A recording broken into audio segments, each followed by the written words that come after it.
Oops, forgot this.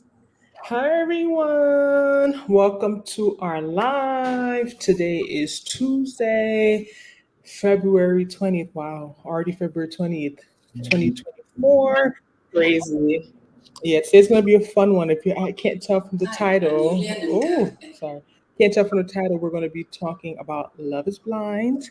We're gonna be having talking about it. Just came out, I believe, on Valentine's Day on Wednesday on Netflix. This is season 6, our first season watching. So we're trying to really, stay up to date with, what's trending or whatever. But it's a lot going on in this Love is Blind. So we're going to be discussing that. My name is Ngozi. I'm based in Houston, Texas. And I'm Nnena, and I live in Charlotte, North Carolina, and I'm wearing red because of Love is Blind. Okay? I decided to still stay in the Valentine spirit until the rest of the month.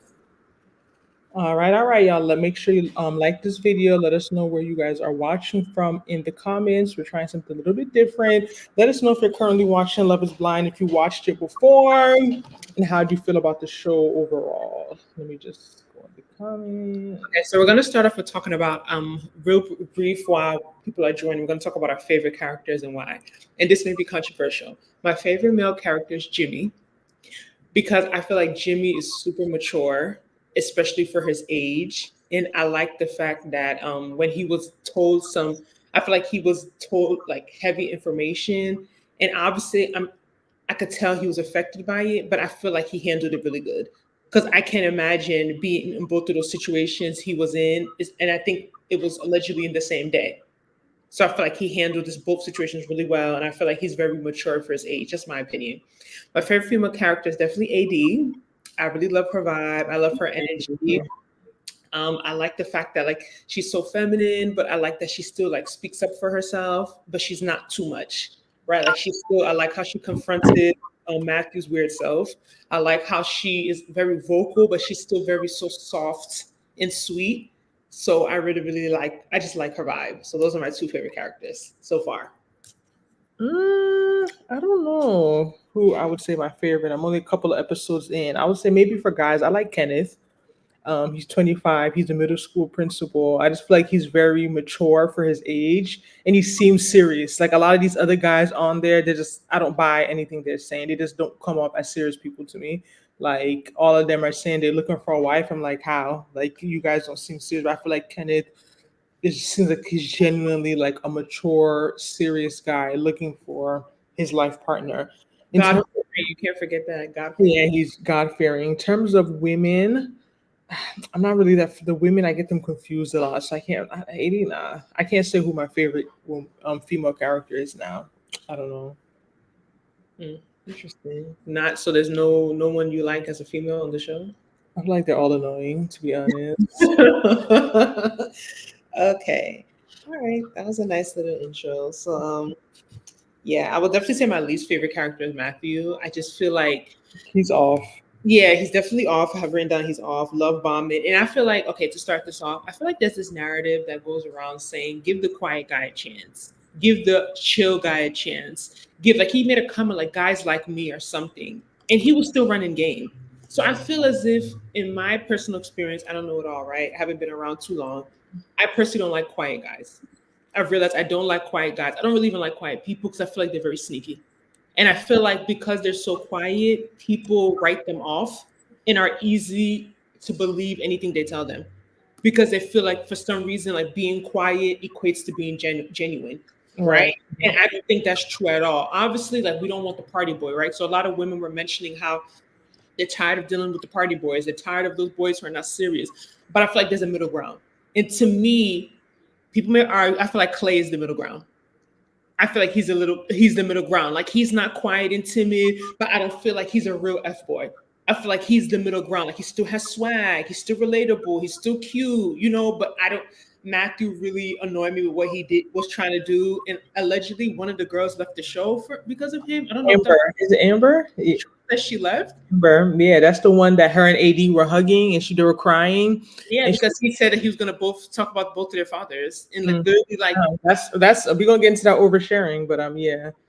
That was yes, I really don't. I realize I don't like he triggered me a bit. I don't like quiet men really, because I feel like I feel like they're really really sneaky, and a lot of women be like, oh well, let me give these type of guys a chance, because I'm tired of the playboys. But to me, if a quiet guy versus a playboy, I'd rather even deal with the playboy, because I know what I'm getting.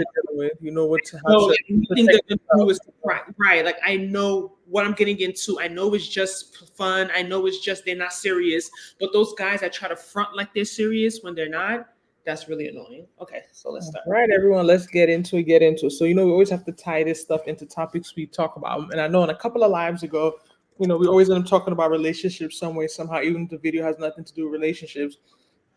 Me and Nana were kind of having a discussion / argument about what things that should be told on the first date.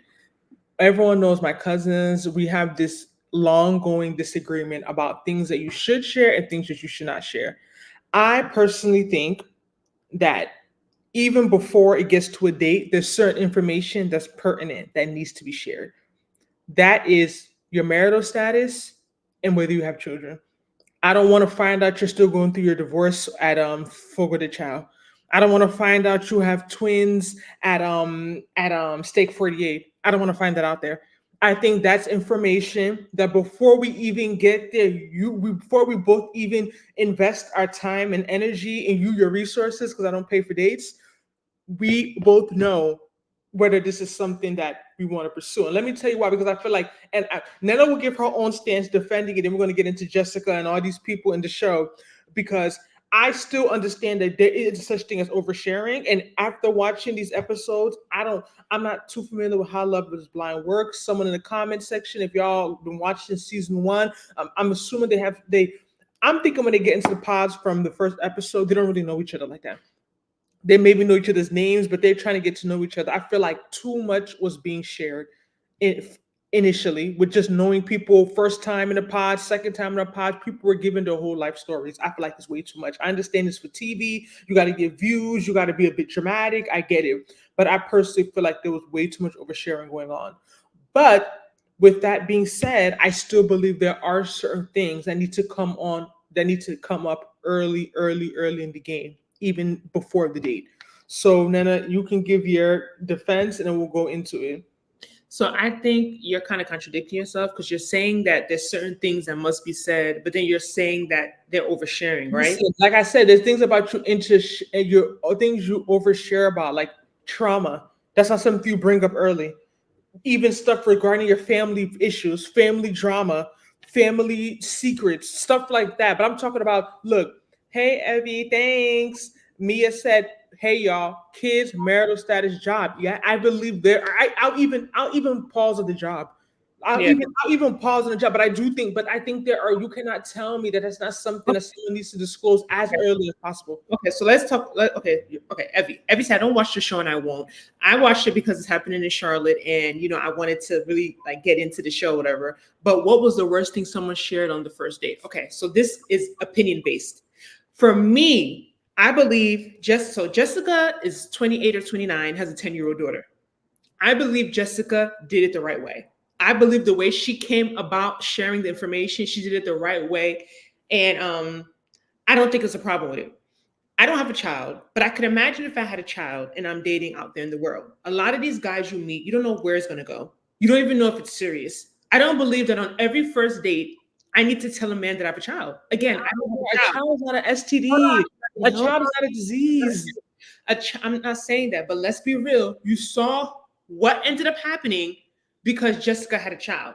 Okay. Yes, and rather that earlier than later. Why do you want to be with someone and you have to deceive it? Right.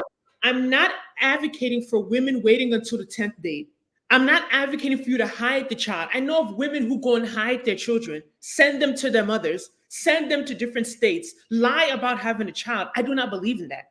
But I also believe that Jimmy, due to his young age, did not ask the right questions.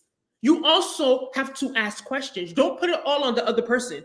You as an adult have to ask the right questions to get the information you want. If that person lies now, then it's a problem. Thank you. When they lie, it's a problem. But I don't believe if I just met a guy yesterday night, Monday night I went out, I was at the mall, South Park Mall in Charlotte to South Park Mall. I bump into a guy. He says, hey, Nana, on Tuesday, I'm going to take you out. Let's go to Ruth Chris. We meet up today, Tuesday night at Ruth Chris. I don't believe that I have to go and start telling him But you that I have also know a my child. rule about that. Trust me, I've done on-demand dates, but that's for someone I'm not trying to take seriously. You know my rule on that is that even before you go on the date, you know I believe in the call. I believe in the conversation. I believe in getting to know someone a little. I'm not saying you have to get to know the whole life story, but if you meet someone today and you schedule a date for Saturday, y'all Mhm. don't talk from today till Saturday. Even if it's a 30-minute conversation, I think within that 30-minute conversation, if you have a child, that should come up.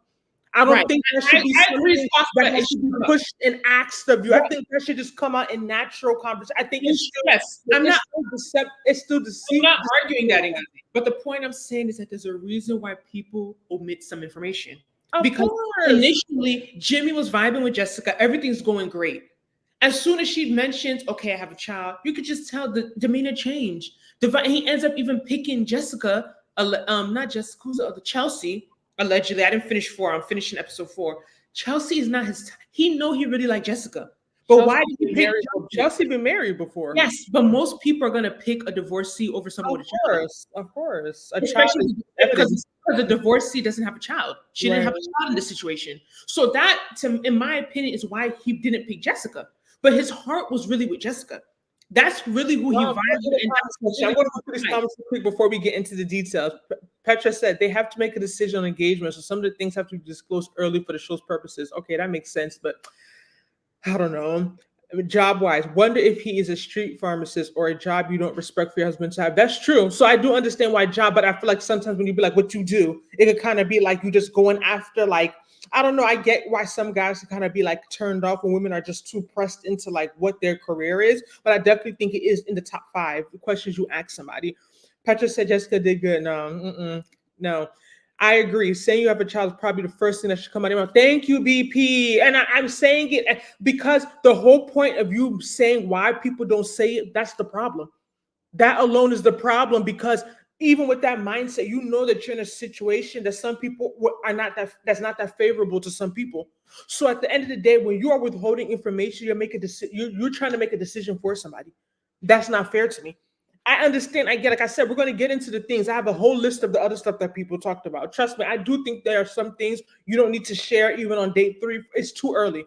People are talking about way too much stuff too early. But something like a child, your marital status, that's first date. Correct me if I'm wrong. Wasn't it like on their second date she brought up the child? No, but I'm saying is that no, she brought it up as no, it was their second time meeting in the pod. Yeah, I think feel like it was their second date. She was so only No, reason. but she also mentioned I don't like to tell people this because I want them to get to know me for me. That mindset, I get it, but that's annoying.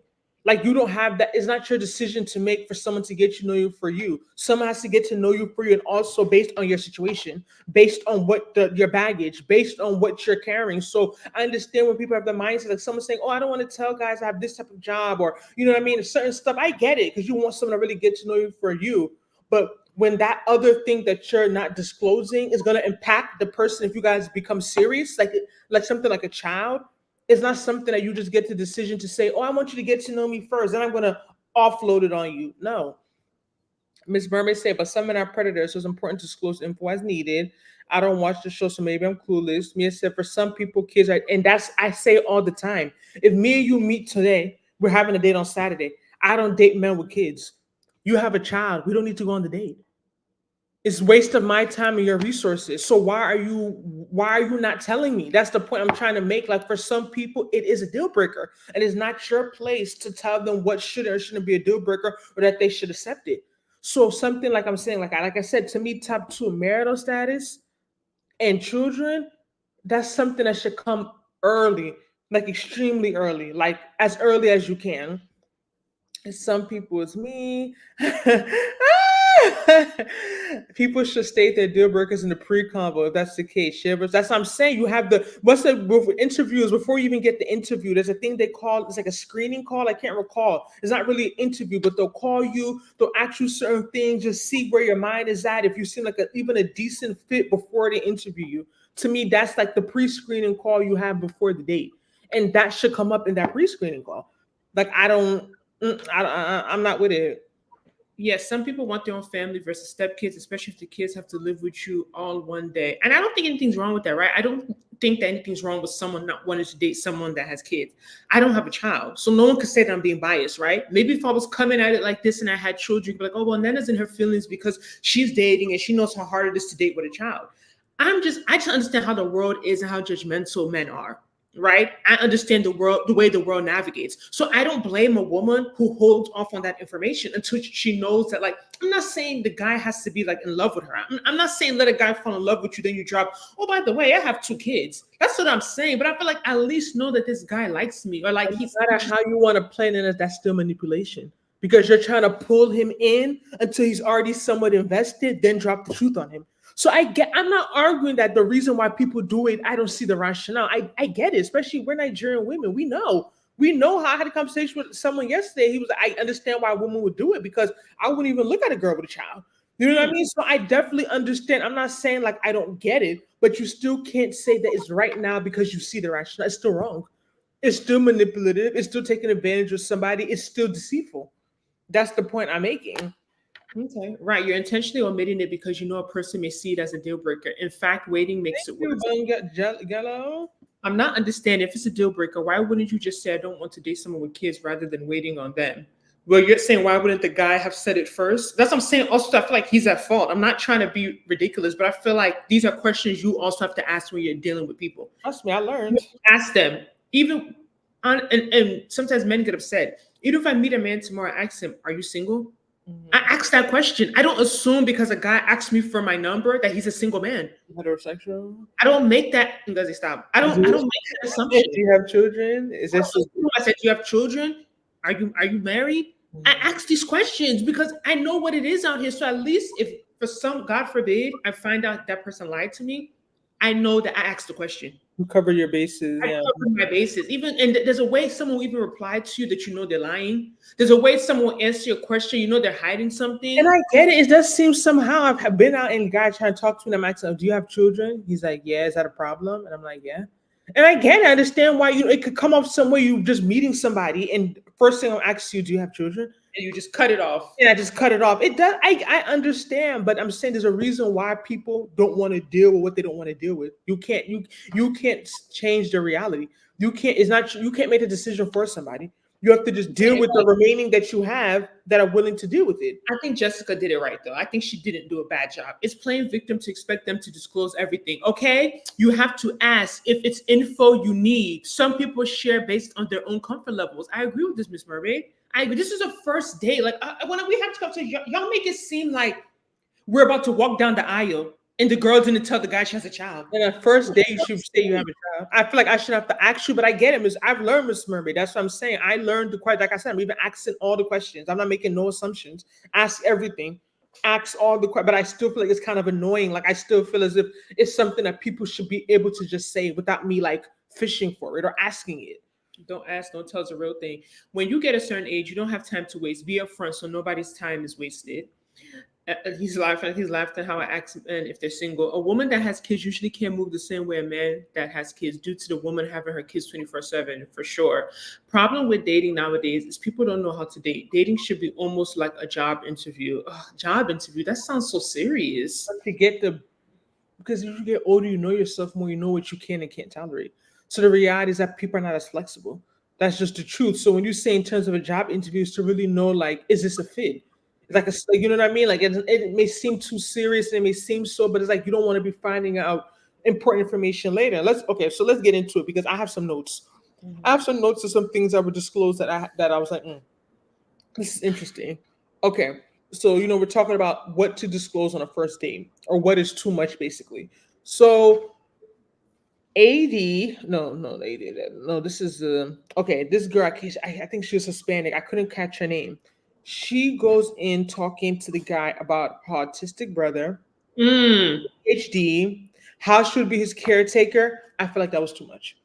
Like I think you're not. I think you're not being a bit fair because the context of the show is that these people are about to get married ASAP. I get it. You can't look at it like normal people in the dating world because they don't have that time to take their time and really get to it. I get it. I understand. She started even getting emotional. She started crying. I understand it's emotional. Her brother is very important to her. But I'm just thinking of the lens thinking about where I'm coming from, thinking of cultural. Certain things people are as not as reluctant to share. Family, it not I wouldn't call it an issue. That's not the right word. Like Family details. Family yeah, details.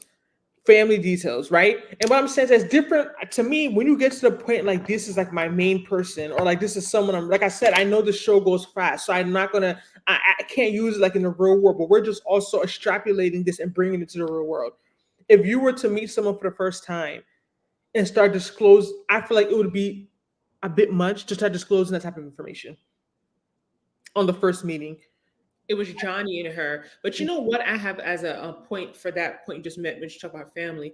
I think Love is Blind does a great job of showcasing issues in relationships and things that people don't think about until it's too late, right? Realize that she said she wants to be the caretaker. If you go and marry someone like this and something happens, God forbid, are you ready to help support your partner take care of their sibling who it has some type who can't really who's not highly functioning or is on the spectrum. So Okay. that's something that you may think, oh, you like this person, but when you marry, where we come from, you don't marry a person, you marry a family. So And I it's think all the other stuff that are involved. It's not just boy likes girl, girl likes boy. You're thinking about all the other dynamics that come into a relationship, and of course, I think that is very important information.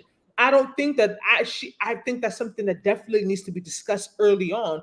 But the first time, I don't know. I don't think so. okay, I'll piggyback on that, right? So this Sunday I was listening to a podcast. I love this podcast I listened to, and it was like an Igbo girl on there. For y'all don't know, she's Nigerian-American, meaning Ngozi and Nigerian-American. And she talked about specifically how she wants to marry an Igbo guy. She didn't even say Nigerian. She said Igbo because she feels if she doesn't want to have to explain certain things.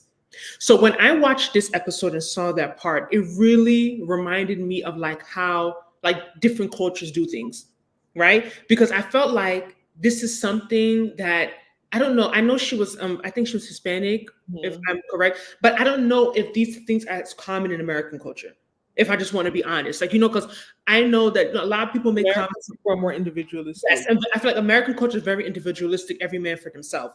Which can, and Americans have a lot of boundaries, which is good. Every It's good good. has a bad. Mhm. But I thought about it and I'm like, maybe is this the reason why people also like to stay in their culture? Because situations like this, you wouldn't even have to bring it up for the most part, right? Because most people, like from certain parts of the world, that wouldn't even be a discussion. Like if something happened to their brothers, something happened to their parent, they're gonna take in their brother. You're not gonna watch your sibling go to foster care and you're alive and functioning and there's nothing wrong with you. Like you're in America, worst comes to worst, they'll give you money to help you if you say you can't afford it. But it's like, how you gonna just leave your sibling hanging? But for some people, that wouldn't be the first option. You know what I mean? It would be, is there a house that can help that they can stay at? Is there some type of, government house something, So I definitely think that it's important that she brought up how important her brother is to her and how committed she is in his well-being. But I felt like it was a bit much. So then we have with Clay's annoying. He kept talking about how he's not a good I like Clay is cool. annoying. Okay, so look, it's also something that's good because I can relate to this personally. So Amber talks about her father passing recently, right? And her not having that type of relationship with him. And I not Amber, AD. And Amber also lost her father. So Weird Matthew basically promises both of them and it basically makes a promise to both of them about the marriage and walking on and twist and turn brings their father into it to like make an emotional to make it like an emotional sentiment. And that's why we talk about disclosing stuff, right? Because we don't want to sound paranoid. We don't want to sound, oh my God. But the reality is that when you tell people more, there's a level of vulnerability you have to date and get into and be in a relationship, right? But the more and more you tell somebody, you don't necessarily know, especially when it's early on, you don't know people's intentions. So Matthew now, for his own personal gain or whatever, he's assuming, okay, they lost their father. Let me play on them and use this to kind of, make them emotional and act like he and then they both find out that he basically used the same lines on them. But I didn't catch that Amber lost her father. She lost her father, Amber? Yeah, it's Amber, I unless know I'm he did said she lost her father last year, but I didn't catch that Amber did. Maybe yeah, that's why I got really emotional or too. or either lost or didn't have any relationship with him. So I believe she did as well. So then he uses that against them. You know what I mean? So it's like it was just very weird. Then we have Kenneth and Brittany, right? Kenneth, both of them start talking about how they Kenneth lost his mom at 12, was there at her funeral. Brittany lost her dad at 5. He was an alcoholic. Oh, Um, I have never. They were definitely trauma bonding. Listen, I literally have that trauma bond, even though Nadine was using it wrong. Because I had to look up the definition. Bonding, trauma bonding is when a person forms a deep emotional attachment with someone that causes them harm. So that's why it's not trauma bonding, but they were bonding over, like they were connecting over the trauma, right? So, um, Brittany lost her dad at 5. He was an alcoholic. Both of them have twin moms, right? Mm-hmm. So the Brittany's mom, Brittany's aunt, her sister's twin, passed car accident, fell out, went out the car, and then she got pregnant with her, and they have like the same birthday, some story, and then so her mother never has to celebrate her birthday again. Her mother had multiple miscarriages before having her. I just feel like that was a bit too much. Get it? If they wanted to talk about losing their parents, like you just keep it there, right? You don't have to necessarily go into the story, how it happened, all the details and you just say you lost your parents, you guys bond, okay, we both, we have twins, that's it. But she talked about how mother miscarried multiple times. And maybe I'm looking too into it because I'm also looking at this from a very African Nigerian lens. So even something like that, mother miscarriage and a lot, someone could start looking at, oh, is that hereditary? If we're trying to have children now, are you going to have issues? Like people look really deep into these stuff. Like we may be just looking at like, oh, it's just, oh, whatever. But like it can get very deep. So Are they oversharing or they're just being vulnerable? I think that's part of it. I think they go hand in hand. I think you need a level of vulnerability to be able to share certain experiences, but I do think it's oversharing. It's too much. Like when they literally were both going back and forth, I was like, this is like a counseling session. Like this is like it was too much for me. Like this episode 2 was very deep for me, right? Mm-hmm. And then Jimmy and Jessica. Jessica already shared about her daughter, her 10-year-old daughter, Autumn. She kept crying about her. She's missed her spring break, all that stuff. So now she talks about her. Hey, Jessica. I don't, Jimmy. I just like because imagine you meeting somebody and they're just telling you all these. I'm telling you, I even feel my heart is even heavy, and I'm just watching this as a viewer. It's just too much. She already starts with the child, okay? Then she comes and she says her parents had drug addiction problems. Her father went to prison. He took himself out. YouTube is sensitive. You can't use those words. So he took himself out. Then the mother had mental illness. It's too much. It's too much. I'm not here to judge your story. Everybody has a past. Every family has their own stuff. No one is perfect. But I just felt like that alone, that was when she started listing. That's how she started turning him off too. Then I didn't even talk about the fact that she was in foster care some years. And then she got adopted by a family that is her birth, her like she takes as her real parents now. And that's how she was able to have her child. She got pregnant young and she was able to keep custody. If she didn't get adopted, the state would have had her children because she was in foster. Like that's just a lot of trauma. It's a lot of trauma. It's a lot of unpacking. And I get it. You're meeting someone, you want them to take you for who you are. But I'm just thinking about someone being there and receiving all the information. Even seeing Jimmy's face and his expression, it was a lot. So that's also probably why he didn't choose her, because the child and then it's all not that. Just child. Mm-hmm. She has a lot going. You know what I mean? And I get she's a beautiful girl. She said that people don't, just as she focuses on looking nice. When you look nice, people don't realize how much you've been through. But wow, Jessica has a lot. She has a lot going on. Like I was getting emotional. Like it was a lot. Just thinking about imagine going through that as a child, like how she was experiencing. And to end that, before we go to the comments, I sort of feel like Jessica came off desperate. And I don't think desperate, we're talking about this over the weekend. I don't necessarily think desperate is always a bad thing, but I feel like she kind of showed that she wanted it like so bad. Like wanted the husband so bad. I don't know if that's something that might have turned what's his name, Jimmy off as well, but I kind of feel like she wanted it more than he wants it. Like it was like so, and I think it might be related to everything she's been through. It makes sense. So Mia said a man having his kids on a weekend versus a woman having her kids 5 to 6 days a week is two different situations for sure. Miss Mermaid agrees with BP, who said the problem with dating nowadays is people don't know how to date. Dating should be almost like a job interview. Evie said, unfortunately, even if you ask if someone has kids, they can lie to your face about having children anyway. That's true, but at least you know you asked. If you find out later and you asked, then you know that okay, you did your part, right? Like you didn't just go in there without doing your part of the investigation, quote unquote. Yeah, at this stage, no one wants to waste time. Mia says, Evie, well, that shows their mindset. They line in the beginning stage red flags. That's the Red Sea at this point. Denying your children is disgusting, for real. But not everyone is raised the same, even within a culture. So maybe culture and values have to match. For Then I just cut off. Hi everyone. yeah, I don't know what just happened. Okay. People always say buying a house is the most important financial decision you'll ever make. No, it's the person you lay next to. Really, I've never heard buying a house is the most I important. think having a child is the biggest decision. Then after it's who you marry. But usually they come to hand in hand, but not always. But I Yeah, get me said the most important decision is who you have children with. Leonez, you date outside your nationality or culture, you taking a big risk on the person leaving you first sign of trouble or adversity, job loss, sickness, jail. I hear this a lot. And I don't know if I'm necessarily this is true, but I think just because culture, like we said, is culture and values, but usually people with the same culture have similar values. That's naturally how it goes. So I can see the point that you're making, but it just really like we all see life so differently based on our upbringing and our experiences. So I that's why who's Miss Mermaid said it's not just cultures or values, because you could be in the same culture, but your upbringing is very different. So it's not always as the same as we think. A lot of it is how you were raised. right, Miss Murray says she agreed with Mia that having a child is way bigger than anything, even marriage. It's crazy how I've seen people's lives change for the worse or better drastically after having a child with someone. Wow, that's the point I was making.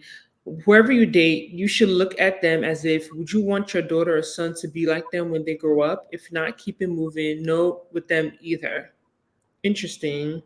Okay, that's something to think about. Okay, so the last point I wanted to talk about is this whole, we shout out to the live 2 weeks ago when Ngozi was doing a Houston update, and we talked about this briefly, about having a house, right? Who moves in with who? And for Yeah. some reason, I feel like this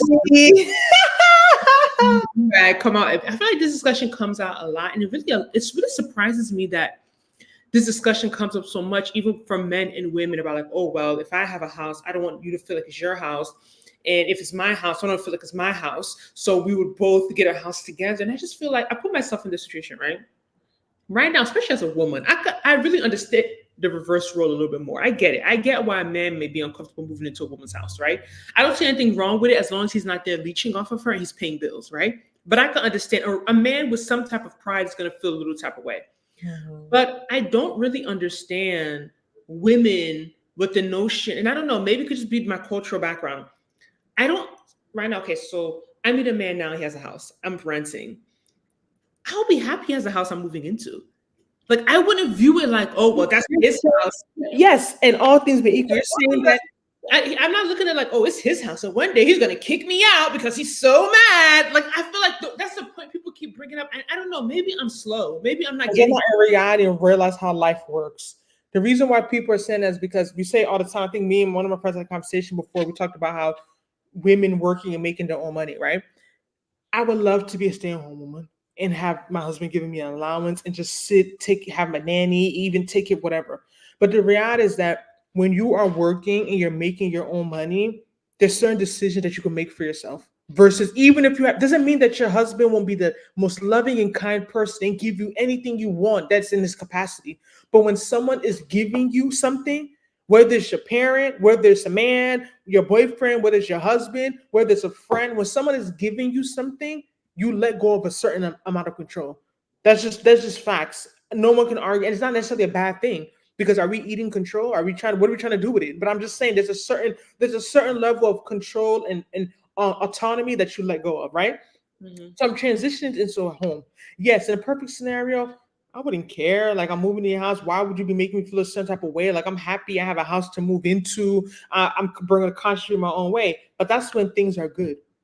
That's when you're in a good space, right? And that's when things are working. Let's say now you have an argument. Something happens. You start having problems. Oh, do you think it's because this is your? Yeah, I'm telling. There's certain way that someone will start behaving or things that they will say. You'll start feeling like it's because I'm living in your house. If this was somewhere that both of us bought together and I had my money inside of it, you can't talk, you can't say certain things. I'm telling you. No, I'm I'm happy you telling brought you. this up. I mean, put in perspective. I feel like you said release is about. I don't want the control I have. I pay the rent. That's control. I don't Okay, want. let's have this argument. Let's have this thing right now. Let's say you move into a guy's house, right? Mhm. And he already bought the house, whatever. You didn't do you feel like your name needs to be on the is it the deed? Do you feel like your name needs to be on the house if you didn't contribute the down payment? You don't pay mortgage, you don't pay taxes, you don't you all you let's say you just buy groceries and Mhm. you don't pay any bills. Mhm. Do you need your name to be on the deed? My children in the house. Yeah, Yes, why? because it's my house. It's our No, house. but I'm saying, if anything, what's the incentive? I'm here trying to I'm playing devil's advocate. You're not paying any bills. You didn't contribute to that house. The house was built, maybe even bought before you were born. I don't know. It was how you were 10 years old when the person bought the house. That you there in a house, and they people say they need their name to be on it in case something happens tomorrow or whatever. But you wait years. God forbid something else to happen. You know, we don't promote divorce. God forbid something would have happened. You walk away. You never paid rent. You never paid taxes. You didn't invest. You know, yeah, you bought a painting on the wall. Yeah, you bought food. Maybe you bought a fridge once. Well, who's telling you I didn't pay? You're saying I don't pay. That's not realistic. No, but Most I'm people that go listening. moving to a Listen, man's house are gonna that's not the continue. scenario I gave you. This is the scenario I gave you. You don't pay bills. You just moved into a house. You don't pay bills. I'm telling you, why do you need your name to be on it? Um, because we're married and the Bible says two becomes one, right? So everything when you marry someone, everything they have becomes yours, everything you have becomes theirs. So what I'm saying, let's flip the script. If it was you bought the house Hmm. and the same scenario, you're the one paying it, you bought it, you paid the mortgage and the rent, and the man told you want his name on it, you would you be saying the same thing? I wouldn't be doing that with a man living in my house. I wouldn't be doing that. Refer to the Listen, same the Bible. point I'm trying to make is that wouldn't even be a conversation if you guys both bought the house No, together. I'm an advocate of us buying together. No, I I'm think not saying that you have to, but what I'm saying is that even situations like that, if you came out and tried to say, "Well, my name needs to be on it," you start coming off a certain type of way. Like it starts. I'm just saying, like when you're not bringing in and you're not, or you feel like you're going into someone else's. There's a certain level of yeah pride you have to put down, but at the same time, depending on who your partner is and how they may move and things they may say, you will. There's a reason why I'm saying that people are saying these things. They're not crazy. There's a reason why they're saying, "Oh, I wouldn't want her to feel like I just moved the closet to a little and just gave her this little space." move the closet. If it's free, move the closet. Like, what are you talking? These people, I don't know if they're paying the rent that I'm paying, but honestly, I feel like when you're not paying bills, also you need to humble yourself. Of I feel course, like it you goes put the both pride ways. down, Like, I right? feel like all these conversations we're having, the main issue is pride. Of course, I The main agree. issue is pride in all these conversations because I know what it means to pay rent by myself. If I'm gonna go move into a man's house and he doesn't want me to pay anything, I still have to be able to overlook some things. Even if he gets in the mood, I have to overlook it sometimes. Even if But he makes that's the point you're making. That's the power. That's the control. And if people don't want that, they don't want that. They don't want to feel like I have to walk on eggshells or I have to be nice because he's helping me. He let me move into a house. So I understand. He shouldn't hold it over my head. He shouldn't act like he's doing me the biggest favor in the world because I moved into his house because I'm still gonna help him. I'm sure his house, I'm gonna be keeping it clean. I'm gonna be cooking. I'm still gonna be buying groceries. I'm gonna be raising his children in it, right? So even if I don't pay one bill, I don't feel as if that means I'm not an asset to that house. and I don't argue, but I'm telling you the optics and the way that we are and the world is now in 2024. It's easier said than done. I wish that you find yourself in a predicament, and I wish I even found myself in a predicament. But I'm telling you, there's a reason why people would say, "No, let me bring out my money. Let me go and contribute because I don't want insults. I don't Mhm. want someone thinking that I owe them. They did this for me. That I'm owing them now. Like no." There's no free lunch. That's basic economics, and there's no free lunch. I don't Like, think marriage should be like that. But anyway, I'm when you're sad. dealing with human beings. Miss Mermaid said, buy a new one. Are you talking about a house? Would y'all date a man that don't push his children to go to college? Education is not as important to him. That's really hard. Let me think about it. I'll get back to you. Lovely said facts. This is when you were talking about the house situation, but that's not how it works in marriage. If you handle your business properly, I agree. Yeah, they start to use it as leverage. Hmm. Mia said yes, but only if I can afford his mortgage payments by myself because anything can happen with his money. She said she would want the name of the house, but only if she can afford his mortgage payments by herself because anything can happen with money. I mean, under most states' law in marriage, you still have rights on the property. Mia said, I'm not signing on anything. I can't afford it by myself. Anything can happen. Lovely said, I personally believe women should have money to the side in case you do need to leave. Um, Miss Mermaid said, LOL, night, y'all. Do y'all believe that in your marriage you should share joint bank accounts or have separate accounts? Have both. I think you should have a joint account. You should also have separate accounts. Lovely said, if a man wants me to move with him and I don't have to pay bills and we don't have kids, I'm not asking him to put my name on the deed. I think that's very fair. She Mhm. said, if a man asks me to move in with him and I don't have to pay bills, we don't have kids, I'm not asking. Okay. So any other points? Anyone, does anyone in the comments watch Love is Blind? Like y'all like no one watched? Well, I wouldn't have watched it, honestly. I was like, okay, it's happening in Charlotte. I thought they were going to show more like going on in the city. So that was, I was kind of excited about it. It doesn't show anything them doing in Charlotte. So I'm like, okay, this is kind of interesting. I was like, oh, I'm not into reality TV, to be honest. I think Love is Blind is interesting. I'm not more interesting than I expected, but I just feel like they're still acting. That's Oh. how I feel like with all these reality shows. I love you. I slipped. I said I love you. One day Chelsea's like, oh, looks like, I feel like you have a mullet about Trevor. How do you know that? Right. Like, how do you know? Like, I just feel like it's just too many. It just be flowing too good. I feel like they're still acting like, or maybe they just capture They the coach them. They coach them. They right, coach. and they coach them on what to say. But I feel like it's pretty interesting, and I feel like they do tackle a lot of important topics. Like even little things. Like one lady asked someone, "Oh, do you snore?" I'm like, that's something and I'm thinking like, is that really sit there? He goes and say, yeah. Have you ever been with someone that snore badly? And he's like, well, actually, I do snore and like I use a CPAP and this and that. I'm just like, wow, like I've never sat down to even think of asking someone to snore. How about the AC one? I sleep with AC on 65 every night. I'm just like, yeah, me, we can. Compromise on you just wear a blanket on your side of the bed. But I feel like they bring up very good topics that sometimes at least I don't really think about because I'm like, okay, is that really important? Is that really important? But I guess to every person, points are different. But the sleep apnea, the CPAP really threw me. And she was making jokes like, oh, so what are you gonna do on our honeymoon with it? And he's like, well, we won't be sleeping. Ha ha ha ha. So I was like, oh, that was kind of cute. So I thought that was really, really interesting. But yeah. Lovely said, if I was married, I'm fine with having joint accounts, but I have to have my own personal savings account. I think have a joint and personal.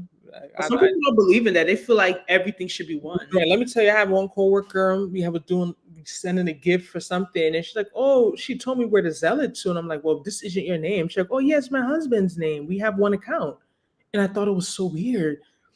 And I don't know whether maybe she's older. It's like like if you to really only have one account and it's a joint account. But I guess that's what Nnena said. Everything is shared. So some people feel like it all goes to one place. Like, what if someone doesn't have good spending habits? I feel like, and like this is like marriage is not a joke. People just talk about like, do I really even want someone seeing everything I buy, making comments on all of my purchases? Oh, why'd you buy this perfume? Or why did you buy like you buy one last month? Did you just buy? Yeah, like wow, like this is.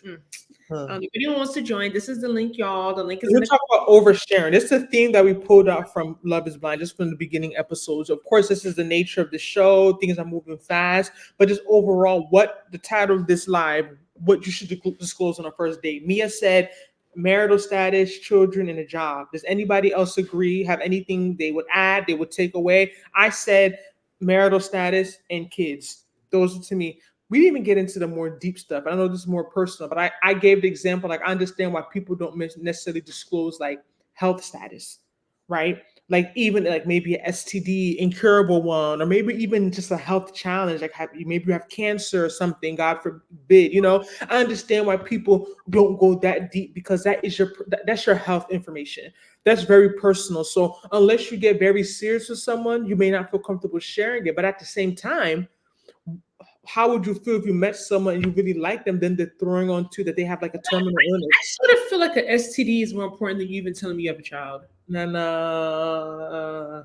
I personally feel probably like, if it doesn't make it past the first, second day, now you know this person has herpes. oh, same thing with the child. What if we Oh, wake up that's not a secret. It's not personal information. That's public information. You cannot compare that to someone's status. So, like, you know what I mean? I could totally understand why people would be a little reluctant, to share that.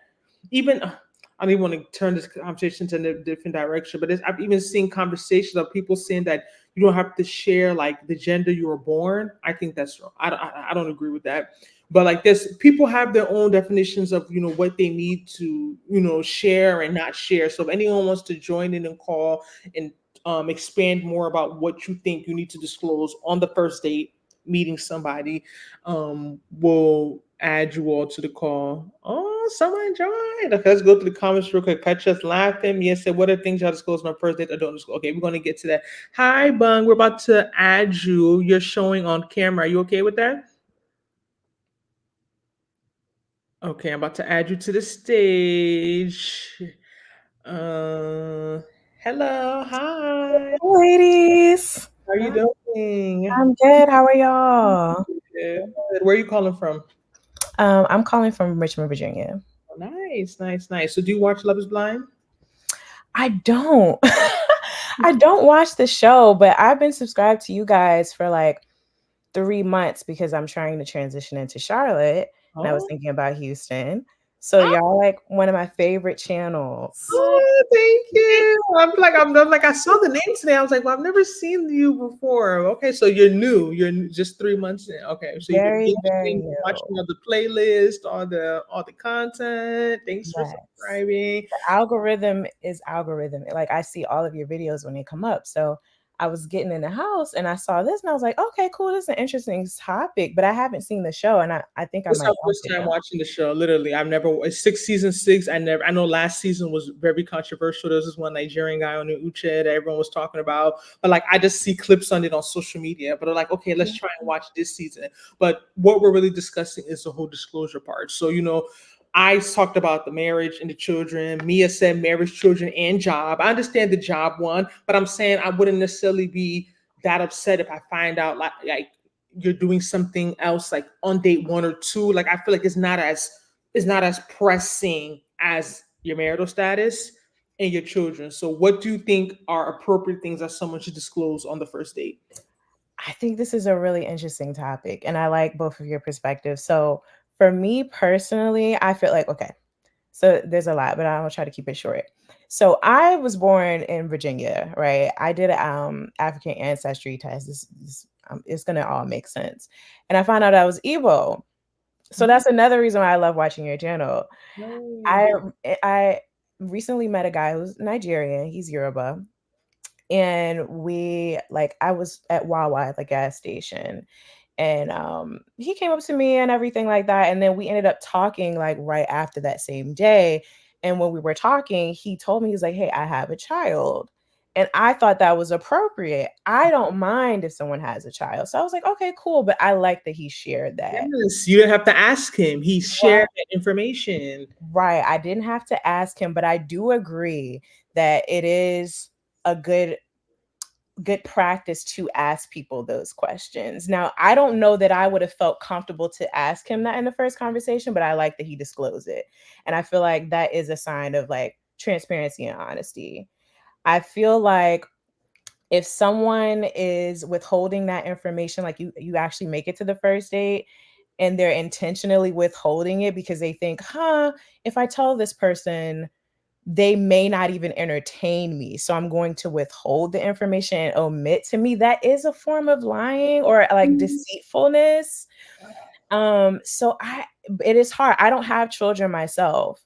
But again, like it's hard because I'm okay with someone having a child, but I can understand if someone's like, this is a deciding factor for me. If you told me that before we even got here, I wouldn't have even shown up. And the fact that you're like holding it from me makes me judge you double, because now it's like, well, not only do I not like the fact that you have children, but I don't like, it's like a character flaw kind of thing that you're the type of person who's going to withhold that information. But at the same time, it's hard to say that because as you all were talking about other deeper subjects like STD, or I don't know, maybe gender change, maybe that is too much to bring up. But I think children, marital status, and even sexual preference is something that you I should said, be are able you to heterosexual? I said it because you can't make assumptions. We're in 2024. People are doing, it's a different world out here. So you gotta ask. That's something you need to tell me. But I understand you're saying you also have to ask those questions. Those are Yeah. questions that need to be asked because people they like to keep a lot in. Men especially. Men don't. That's one thing we have to also talk with gender difference. Men keep a lot. Period. They don't share as much period as women do. Period. Like women are more on average more open. They'll start telling you even about their past trauma. They'll start telling you all these stuff early on. It's hard for a lot of men to open up and tell you stuff. Period. Definitely. So But I do think there is something to being like investigative a little bit, like not in a very like, because some people say, well, a date should be an interview. You don't want to make it feel like that, but right. you do want to have some questions. Like for instance, like I don't necessarily ask a guy what he does for a living. I met somebody recently as well, and he was just talking about like, hey, I have to, do this week. I was like, what are you doing this week? Oh, I have to prep for work. Da da da. I just asked him, I said, do you enjoy your work? And he's like, oh, yeah. And then he naturally just told me, like, I work in tech sales, things like that. I think there's a way to kind of like Like I intentionally said, kind of the job thing could be a bit too forward, like what you do. You know what I mean? Like it could be a bit like almost like, oh, you're waiting for a certain response. Like, okay, this is a good job, this isn't a good job, or this is what this is more favorable. So I understand as a man why some men could be a bit like you just asking what you do, what's kind of asking like, do you make money? Do you have money? Like that's basically what you're saying low key when you asking a guy like what you do or what job, what type of job do you have? Yeah. And it's the intention, like, because even for me, I wasn't even thinking about it. He just was talking about his work. And I'm like, oh, well, like, do you enjoy the work that you do? I do want to know that you have like a steady stream of income, or like something that you commit yourself to each week, like regardless of what it is. But I mean, some people, I mean, because it's like if you're like, oh, you're an entrepreneur, oh, I'm an entrepreneur. I'm like, okay, that could mean a number of That things. could mean a lot of things. That could mean terrible That things. could be scary. It's like you're an entrepreneur. Terrible things. Terrible things. Right. Trust me, we've been there. That could mean terrible things. But so yeah, okay. So that's interesting. And I was going to actually bring up that I think it's hard, right? Because I feel like once women talk a lot, people like Ngozi, we're oversharing. We don't say anything, we're sneaky. We're deceptive. We're holding back. I think You this is know what I mean? So it's like, where do you find that balance? this is the point that Bung Man is that a guy's it's different when someone isn't telling you something like you mentioned, kind of, but it hasn't really come up in conversation yet. So the right time hasn't really come out organically to disclose. But I've been in situations where someone is intentionally telling me everything else, but the fact that they have a child. Like the child is even there with you, but you're not telling me that. But you're telling me other details. But you're intentionally leaving that out. That's when it is the problem. Because it's different if you're saying you haven't had those conversations, you haven't really talked about certain things where it would have came up, even though I do believe there's something to disclose early. But when someone is intentionally not telling you this thing because they know you may have a response to that, just think about that and hear it doesn't sound right. It's wrong. You know what I mean? Like it's manipulated, it's deceitful. There's a reason why you're not telling me because telling me you may not get the response you want. Like I said, getting older, I've been more compassionate with people who lie or not as honest because I understood that most people who lie is because the truth won't get them the outcome that they want. Yep. That's what it is. So we want people to be more honest. We also have to be more accepting of the truth. as human beings, because there's a reason why there's even men that complain of women are dishonest. They don't talk about this, they hide this, they don't talk about their past history or whatever, because you're going to judge them. So they're going to come out and they're going to hide it because the truth is not going to give them the response they want. But at the same time, that's not an excuse to lie. That's not an excuse to not be honest. It's still wrong, but I can understand. Same way when a guy can meet a woman. Reason why I bring up marital status, it's not even just about a man being married, but there's people who are going through divorce. They're going through a legal, breakup, separation, all that stuff. But they don't disclose that to you. Because they know that if you know that, most likely it's messy, it's going to take time. A lot of women don't want to deal with that. But if you break it down, the reason why the guy's not telling you, he really likes you and he wants to pursue this, but he knows that if he tells you, you're not going to want to talk to him. You know what I mean? So it's not giving him an excuse. And going through a divorce, you're still legally married. Exactly. Some women are not okay with dating a legally married man. Even though you claim you guys live in separate places, you haven't slept with each other in 2 years, you guys hate each other, you don't like each other, blah, blah, blah. Yeah, but on paper, you're still married. Yeah. So that's something that, to me, I don't want to find out a person I'm dating is still legally married, date 3. That's wrong. I don't think I necessarily have to ask you that. If you're going through a divorce, that's something you should tell me. First date. You have to ask the question. Okay, so this is what I don't know if I agree with Mia with this. Also, you need to ask a man, have you ever been with a man in any sexual way? It's a lot of DL men now. That's a question I would find it very hard and almost insulting to ask a man. On the first date. I don't know how.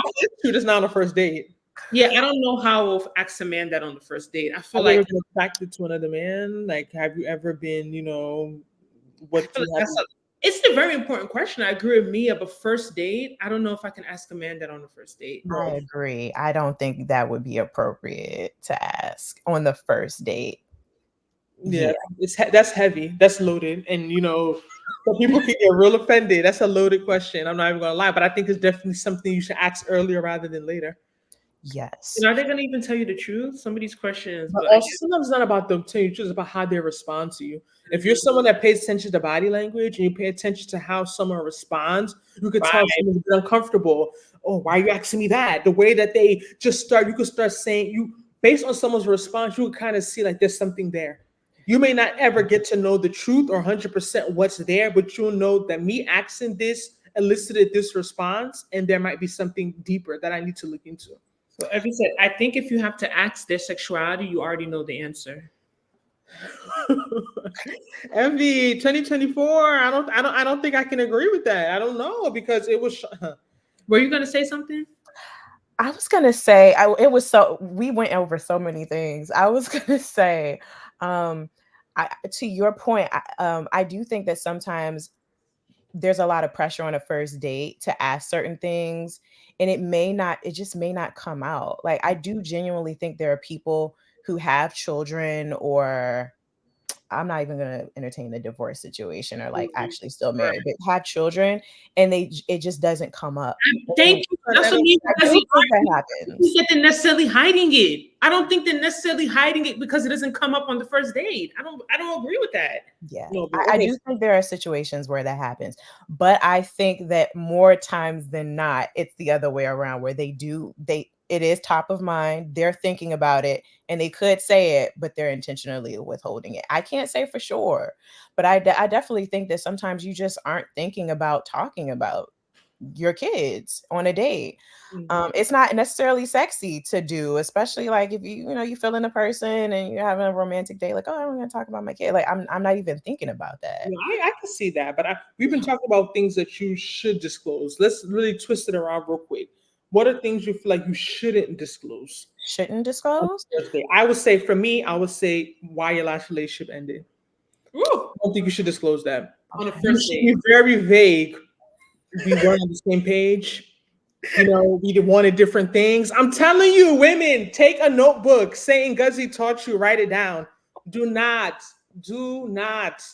tell a guy why your last relationship ended. Don't get into details first date. It gets a certain level when you trust the person, you start giving them small later on. Maybe you are already in a relationship, but what I've learned, a man will never tell you the real reason why his relationship ended. Never. I've never met a guy and say, yeah, I cheated on her, and half of them have cheated. They never will say, "Oh, I did this. Oh, I did that." They'll always give you a very vague answer.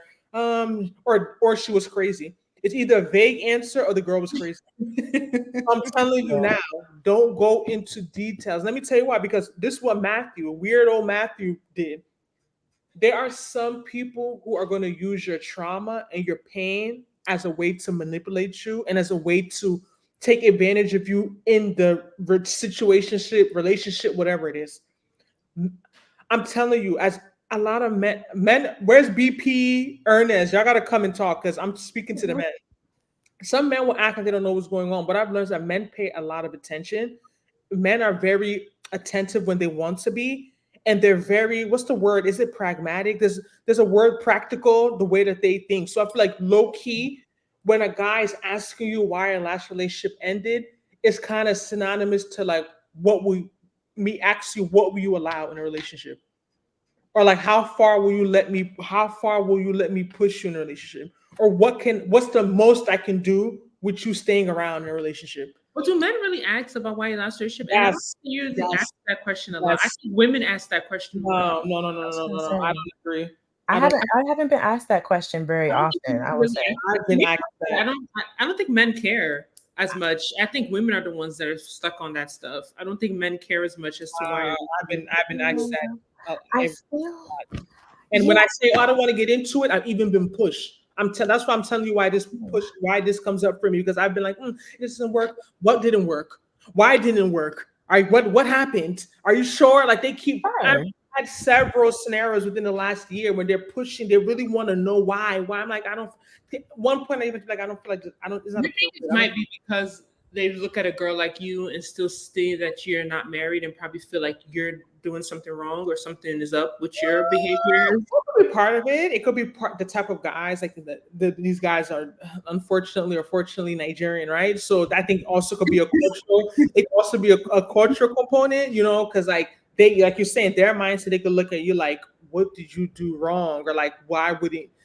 But I still think it's part of Why is that. a girl like you not married? But I think it's also still part of that, what I'm trying to speak to, that whole psyche part of wanting to understand what you tolerated or what you won't tolerate in a relationship, and then like playing on that. I'm telling you, there is it's something there, but I'll tell you, don't go into details, please. I agree. I agree that you should not, like, I think when exes, the subject of exes come up in general to keep it kind of vague, right?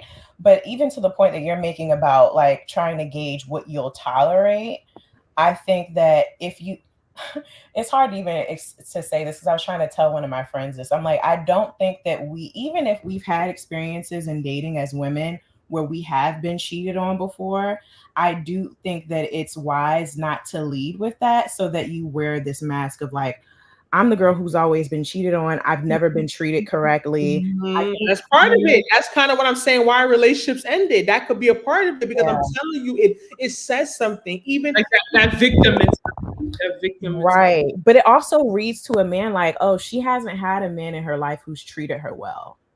You know what I mean? Like she has this track like record. like I Like said, every time she brings it up her brings the exes, standard almost of like what you will allow. Like yeah, she's always been cheated on, so she's gonna let me cheat on her too, and she may let me do it for 1, 2, 3 years before she leaves. But she tolerates this behavior because this is what she's gotten in her past relationships. I'm telling you, there's a psychology behind it. Even okay. Another one we're gonna talk. Can we bring Lovely into the thing too? Hi, Lovely. How are you? Hi. Hi, Thanks ladies. for How are you? joining. Yeah. We're listing things you shouldn't disclose on the first date. You said health information. I think disclose as a person can choose if they want to deal with you. Yeah, but I don't know. I don't necessarily think that needs to be like first date. But I feel like what you shouldn't disclose is your family, any type of family issues, like family issues, any type of thing. I'm telling you, any type of family issues, don't disclose it. Mhm. Any trauma, any unresolved or even resolved trauma in your past is too much. You shouldn't be talking about you got some situation when you're younger, you got some type of abuse, all that type of stuff. I don't think that's what you should be disclosing even early on, like at all. I just don't think it's appropriate. What else shouldn't you disclose? I personally feel, me and I have arguments about this kind, especially as a woman. I know, I get it. I understand why people want to know this, but I'm not really comfortable disclosing what I do. Oh gosh, you're too I'm not comfortable. Nigerian. You're too, I'm really, stop acting too I'm Nigerian. very, Is that a Nigerian thing? I'm I feel vague. like she's being like, I feel I'm like vague. it's kind of acting cryptic. Like the stuff she's describing is like, I feel like it is. I won't say it's a Nigerian thing, but I have like, I noticed like my friends who are born and raised there versus here, the ones born and raised there, that's how they think. Like women are taught to like kind of not be sneaky, but kind of be private. Like be very, which is not a bad thing. I consider myself to be a private person, but then it can start to border secretive. No, You know, and like I said, I'm not to say you're gonna ask me what I do. I'm like, oh, I'm not telling that, but I'm saying you keep like I watch a lot of YouTubers, for example, they're like bigger YouTubers. They'll talk about they meet a guy, they'll ask them what to do. They'll say, I'm in marketing. They technically are in marketing, right? Like they're a YouTube, they're a content creator, they deal with all this stuff, or they'll say like they're in advertising, right? Because they know that certain people, if you know that you have like a public, if you're public facing, you have a following, it could come off the wrong way, or some guys can be turned off or turned on by it. So they don't want their partner to go and be Googling them and seeing them online and looking through all their videos and seeing what they talk about. I actually know a situation like that. My guy friend complained. He was like, I asked her for her information, she wouldn't give it to me. Like I asked her for her channel, she wouldn't give it to me. I'm telling you, I know a lot of the bigger YouTubers I watch, they will not tell the guys they meet that they're in like content creation, they're influencing. So when I say for me particularly, like for example, I just feel as if there are some stereotypes that people have with certain professions, period. I'm in Houston. I know the nurses get a bad name. I'm not a nurse. Hating on us. Lovely. But before Ngozi finish up, what do you have to say about the conversation? I was gonna say the disclosing part, but I mean, I do think that disclosing your marital status as well as have children or not is important. But I just wanted to say, like, okay, so I know you all don't think that disclosing health information that's a little too much on the first date. I don't. I don't. I told Ngozi that I believe that health information is more important than even a child. That's No. what I told her. I think that health information, if we can disclose a child, I feel like we can disclose health But information. because it's so sensitive. That's what I'm saying. A child is public information, the public domain. Your health, let's say, right, you meet someone has like a terminal illness, so they have like I understand why they wouldn't want to just share that with like a stranger. Because on the first date, you guys are technically strangers. You don't know each other. You know what I mean? But I'm not telling you to go and give the person. When you share that with me, when we get deep in a relationship, is that when you're going to tell me that you No, have? but I think once they Exactly. feel it might be going somewhere. I personally, I agree with Lovely. I feel like if anything in a relationship, if you're talking about child, I feel like then especially serious STDs, which we're not going to name them, we don't get flagged, but serious ones we know that don't have a cure. I don't want to find that out with 5 dates later. And then I don't imagine, want Or to when find it's it too 4 late, dates you later. know. imagine going on dates and the first date you got to tell everybody that Nana, and you live in a small town. You live in even somewhere like Charlotte. By the time you've dated 10 people, everybody knows you have a incurable STD. So the point Whereas I'm if you making had is kids, people would see you out and they would just exactly know a child. You're not saying, "Oh, my child's name is this. This is a social security number." You're just letting them know you have a child. That's very general. But in terms of your health status, for example, okay, let's say right now someone has. Let's hear Lovely's finish and talk. Okay, so Okay, Lovely, look, continue. about Okay, so I understand where Ngozi is coming from, but the only reason why I think it's important is because we're in 2024. It's a lot of stuff going on. I work in healthcare, and I know you ladies you all don't disclose. Well, I know Nana says she's a nurse, but like you all don't really go into like your health profession, but you all I think do both work in healthcare. And so, just knowing what goes on every day and what you may hear about or come across, and just knowing how it's women and even men, going live or, picking up a phone talking about how they dated someone and caught an incurable, disease or something because they didn't know that this person had this or that. I mean, that's something to think about. You have a lot of, I don't want to be too detailed because we're on YouTube, but like you have a lot of DL men out here. You have a lot of other stuff going on to the point where, like, for me, my health comes first. And Yep. I know, like, people may not feel comfortable disclosing that information, but at the same time, I feel like it's so important to give a person, you don't have to tell them your whole life story, but give a person enough information for them to be able to choose if they want to date you or not. A reason why I feel a lot of people are bitter, hurt, or just, traumatized in relationships or certain things is because we didn't get we didn't have difficult conversations with our partners. Sometimes I feel like it's important. I feel like women can be very particular on certain words or questions that they want to ask to a man. They want to be very safe and not come off too offensive or too upfront. But it's like, in my personal experiences dating men, they don't have a problem asking me personal questions. Mhm. And I just feel like, so why would I be hesitant on asking certain questions when this is, I'm trying to choose if I want you in my life or not, because that could be a deal breaker. Certain things could be a deal breaker.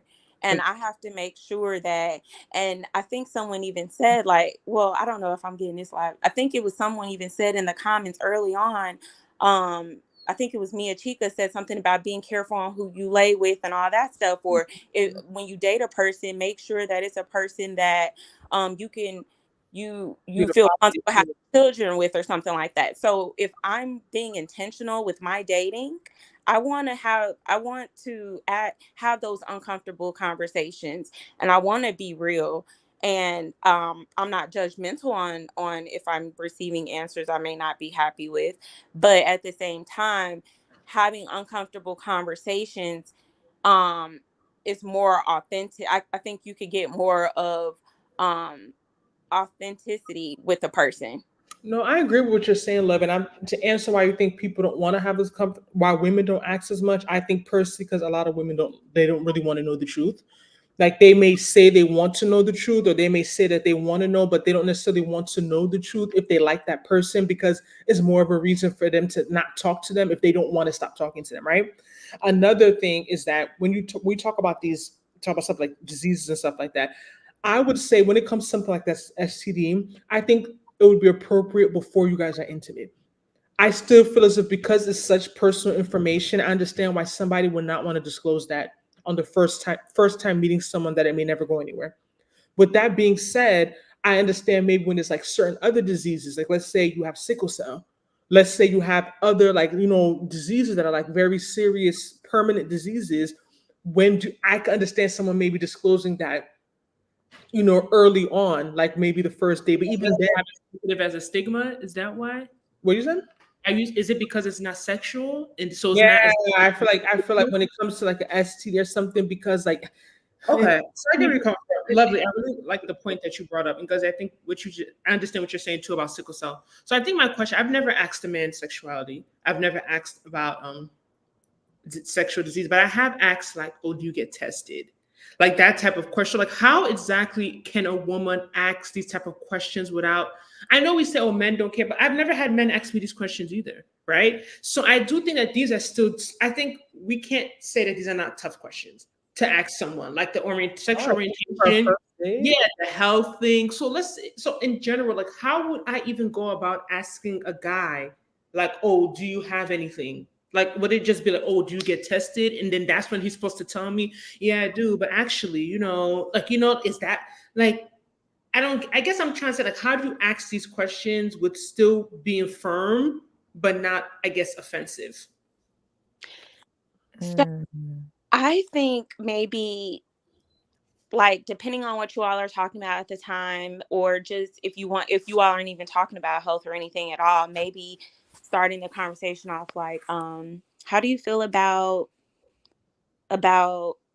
your like maintaining your health, or like what are some things that you like to do or to remain healthy? Are you on a health regimen or something like that? I'd slowly maybe go into that or whatever, and maybe talk about some things I like to do, and then saying, and then maybe slowly going into it and saying like, how often do you go to the doctor? Or are you a person that's scared to go to the doctor? Especially, it's the stigma amongst like African American people where some people are scared to go to the doctor. How do you feel about that? Are you that type of person, or do you like going? I mean, even though a person can lie, but if you're in person, like Ngozi said earlier, like people's body language, I think, or just if they're moving around, just different things like that. I think that can maybe give you maybe a little leeway, even if they are saying, oh, yeah, I go to the doctor every 3 months or something. But they're like, their body language is kind of giving the opposite. I don't know. I ask certain questions, but I slowly go into it. I'm not just like, oh, so what is your health status? Like I slowly try to find ways to talk, to get on topics that'll lead to that. I think that's fair. And if we're talking about things you disclose or don't disclose, I haven't gotten that far in Love is Blind, but I don't know, has anyone disclosed like their finances, like debt, anything like that? Because I think that is I something. haven't heard that yet, Yeah, I personally. think that's something that low key is kind of important. Like we're talking about Very. kids and all that stuff. Like imagine I had one coworker I used to work with, and she ended up meeting a guy, and long story short, the next year they ended up divorcing, and the main reason was that he had a lot of debt that she didn't know about prior to them going into marriage, like a large amount of debt. So stuff like that, like we talk about money, right? We're talking about fine, like stuff like that, like someone's, I guess, not necessarily their credit score, but their financial situation, their credit. Do they have debt? Do they have they filed bankruptcy? All that stuff. I'm assuming that's something. I don't necessarily think that's first date information, but I feel like that's something that someone will be bringing up in while you're getting to know somebody.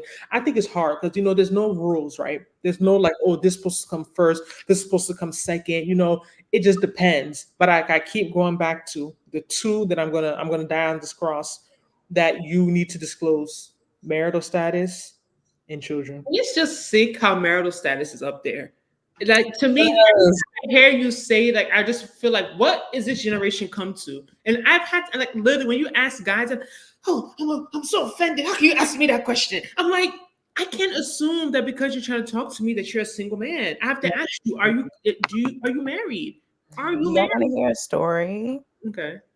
Well, so there was one guy I was dating, and so I want to bring up a point that sometimes when it comes to asking questions, I think women struggle because we want to come across as so-called feminine, and it's not feminine to be forward and like probe, right? Mhm. But I think also too, speaking from my own experience, um, until I acquired more male mentors in my life, Hmm. I wasn't taught to vet in a certain way, and so I had to kind of rely on like my male mentors or like like friends of mine who are like, oh, you should ask him this because it seems like you know something's not connecting.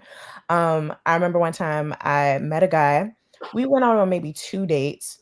I talked to my friend about it, and he was like, ask him next time, make sure that you see him in person and ask him if he's married. There was the furthest thing from my mind to ask him. But I was Hmm. like, okay, sure. I asked him to meet me at somewhere, and I was like, hey, by chance, do you happen to be married? And he was like, yeah, but it's a formality and yeah, we live together, but we only live together because we have kids together and she's a lesbian, and that's why we're not together, even though we sleep in the same house. And so I guess the lesbian thing was to make me feel a little bit more comfortable, like, oh, she's not even attracted to men. And I'm like, okay, so he referred to his marriage as a formality. Once I found that out, obviously I didn't talk to him anymore. But again, he was intentionally not telling me that. Of course I need to know, not only are you still technically married, but you're living in the home with this person. And then when I asked, like, hey, well, are you in the process of getting a divorce? No, well, we're waiting until the children are grown because It would have even been better if he said they were divorced. So my question is, what was it? Because sometimes, okay, you bring up a good point. Why secrecy is not good, right? And me and Guzzy have this battle, right, between I believe I'm private, but I try not to be secretive, right? Because I feel like women do sometimes kick themselves in the foot when they're too secretive. Because sometimes you need other people's opinion. You need to bounce something off of someone. It sometimes in your mind, you don't pick up on stuff. As smart as street, as whatever. I don't care if you've been in the game for 10, 15 years. There's some The things that game is always changing. there's something that Ngozi will tell me, and my spirit will say, Ngozi, something's not right. Mm, Something you told me about this guy doesn't go and do this, or this guy is that, or yeah. this. It doesn't mean that necessarily she's naive or I'm so street. It's just that maybe I've had different experiences that she hasn't had, right? So Yeah. I can pick up on some red flags quicker than she can, and vice versa. So I'm just curious to know, what did you tell your friends that made them be go and say, ask him if he's married? Because that had to be something that had to really been kind of off for your friend to go and tell you, oh, ask him if he's married. Right. Well, I think this is a while ago. This is right before the pandemic. Me and him were having, because this is my mentor. We were having dinner, and I think I was really excited about the guy. And then I think I might have mentioned something about him having children.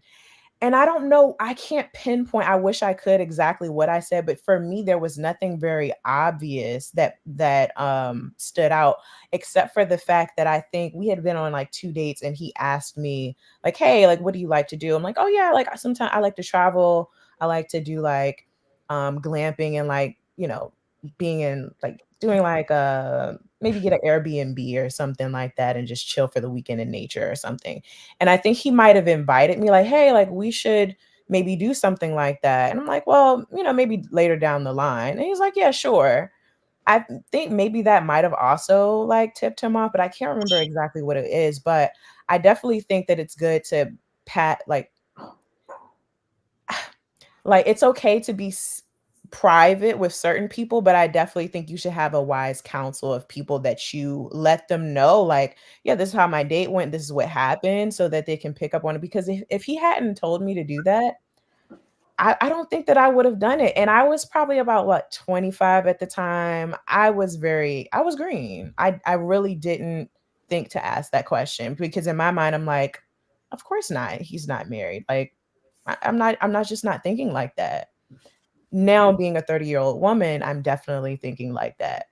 But I wanted to ask the question to you all of like, okay, so why are women being secretive about their jobs? Because like for me, sometimes I don't like to disclose what I do, because I've been in scenarios where I can tell that the guy is like, "Oh, hey, big money. I was just about to say, Um, Big Big Money. are you got money?" Okay, so I'm not gonna lie. Oh, yeah. That's a good question, right? For me, I feel like I'm not really that private and secret about my job, because I feel like my job doesn't make that much money. Okay. So I do believe that maybe, Job don't make that much money. I feel The way like, you do it don't make that much money. yeah, I'm a regular nurse. I work 40 hours, right? I don't go overtime. I'm not a travel nurse, right? So in my mind, I feel like, what am I hiding? Like, my job is not intimidating, right? But I'm not gonna lie. Maybe if I was making 300K, 250, 200, 200. 175, 150. If I was making like that much money, I don't think maybe I'll be as bold as I am to tell people what I do.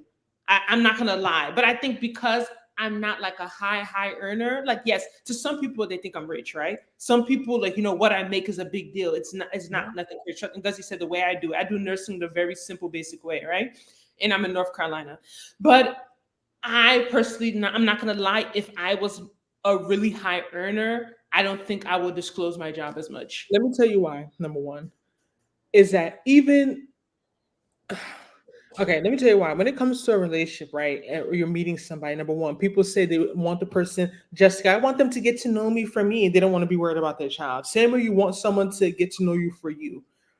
I do believe as a woman, certain fields have certain stereotypes, and I feel as if when some people know that you or have an idea of what they think you're making, or they feel that you're in, I feel like subconsciously they start forming certain, what's the word I'm looking for? They start forming certain, is it expectations, or they just start looking at you a little bit differently. Or Mhm. they Right? don't You're not going to go as And hard. that's another part. I don't want to get into that, but I'm going to bring my hand out.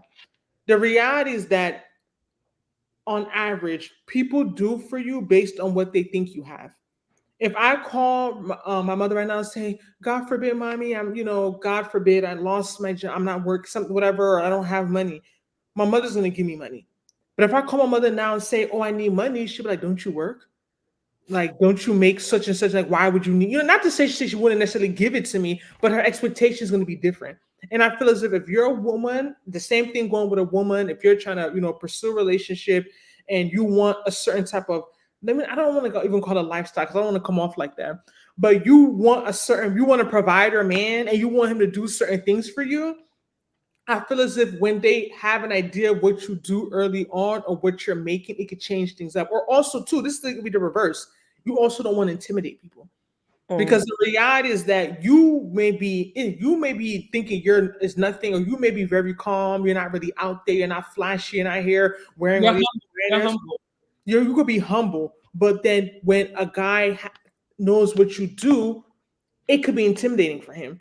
And it's not to say that you should make yourself smaller to make people comfortable. Chimamanda talks about that. She's one of my favorite authors. That's not what I'm saying. But at the same time, you don't want to necessarily lead with that. I feel as if I see a lot, especially in this day and age, a lot of women lead with their careers. And everybody is different. Everyone, but to me, it's just never been my thing. Like, it's not my thing on my social. Like, you will not know what I do. Like, it's just not something that I've ever been like, oh, I need to put my title, throw it on. That doesn't mean you're ashamed of it? No, it doesn't. But I'm just saying that's just not me. Like, it's not a part of my aesthetic. Like, I feel as if what I do, it's like, and I think it's also depends on also how you live your life and how much work defines you as a person. I always say I go to work to get a paycheck. My work doesn't, it's just a small part of me. It's not my day. It's not my life. So I also feel like a lot of people, men or women, who are very into their titles of life, because it defines them a lot as a person. Versus maybe not a bad thing. It's not a bad thing. We're in America. You spend so much time at work. Like, I get it. Especially if you took a lot of time to get to where you are. I understand why you would be like, yeah, this is who I am. But to me personally, I just don't think it's important. I just don't think it's that important to discuss early on or to tell. So what I say is that I keep it very general, the field I'm in. Like, if people ask about, and they'll be like, oh, what do you do? The first thing they'll say, are you a nurse? Are you a nurse? No, I'm not a nurse. Are you a nurse? Y'all nurses in Houston, y'all nurses got a reputation. The pandemic got everyone hating on y'all. So, once they think it, let's be real. When people know, when guys know what you do, guys in the comments, BP, Lil Ernest, any guys that comment, they start to form a perception about you.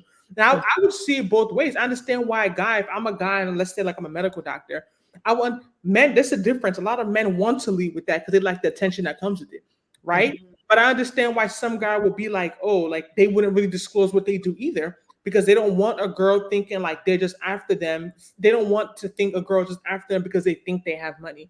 I mean, I get where you're coming from, but I feel like if someone asks me what I do, it's not that deep. I don't have to say, oh, well, it's something in the health field. Oh, yeah, I work in the hospital some days. There's a reason why. But if someone asks me what I do, I'm a nurse. I'm a dentist. That's what I said. You're a nurse. You say because you're a nurse in North Carolina working one job. I'm not going to go and paste it on my chest, right? I'm not going to put a sign on my forehead, right? Like some people, I'm not necessarily saying you have to put in your Instagram bio. I'm not saying that. But I feel like if you're kind of beating around the bush, you kind of are making yourself small in a way. I kind of do feel like that. If you're being vague and I work in healthcare, I don't agree.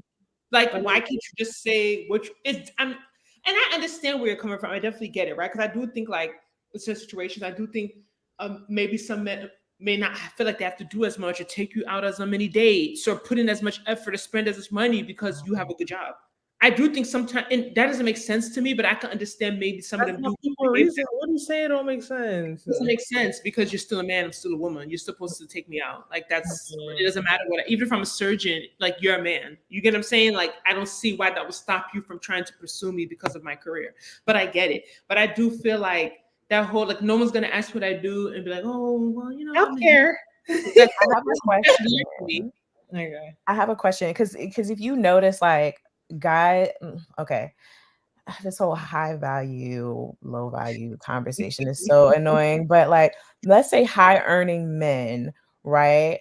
You see a trajectory of like celebrities who, oh, I met my wife at McDonald's. Like she worked, like the women that they typically bring up a lot of times, the dynamic is in such a way where it's like you almost feel like the man felt obligated to kind of bring her up out of a situation because But she she was wasn't not in less. she wasn't positioned well. Mhm. Whereas if a woman is positioned well, I don't think that men sometimes feel the need as It's quick much gets off the to, break.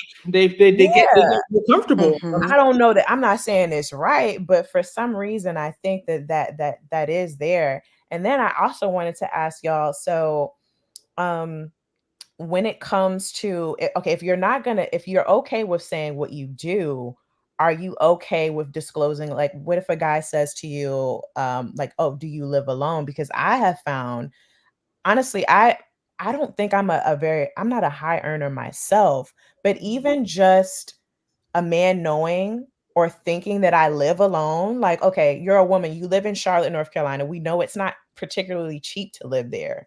You live on your own. If he knows those two things and you may have a vehicle, he doesn't even need to know what you do. That might also signal to him that, I oh, live with my she's good money. mommy. I live with my mommy. And she No, might live in a luxury apartment as well. I'm No, that's a good such an point.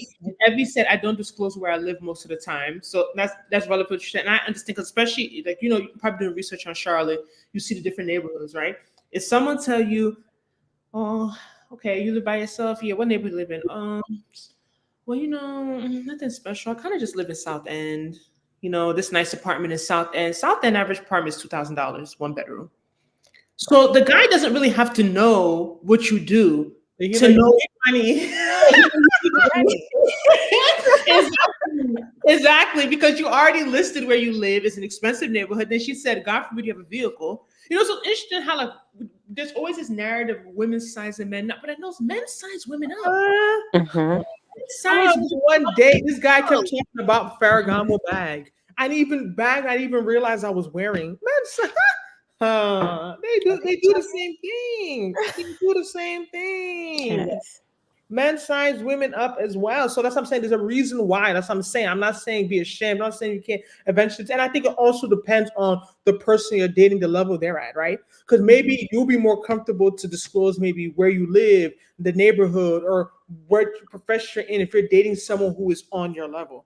But if you're already going into it with someone that you feel as if maybe you're already like it may be a little bit of a disconnect, then you may not want to like Can you all hear me?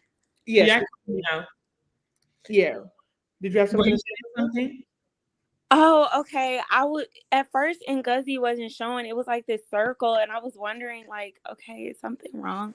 No, we Okay. can hear you. We can hear, but I'm saying I think that also how much you disclose or like stuff like that when it comes to your profession, where you live, all stuff could also be dependent on the partner and where the person is. Because of course, if I'm like dating a surgeon, what I'm doing is nothing compared to a surgeon. Like I would even say my job, I would say, you know what I mean? It's nothing. You know what I mean? So I think it also depends on who you're with. That also where you may feel as if like your guys on the same playing field. You don't want to come off a certain type of way because especially during that whole a lot of especially black women particularly that we get a lot of rap about being very like loud and like boisterous when they're doing Vain and and being very vain and being a very kind of like arrogant, and I see it from both sides, so I definitely understand it. But I also think a lot of people are projecting, and there's a lot of insecurity involved why people think that someone else is coming off a certain type of way.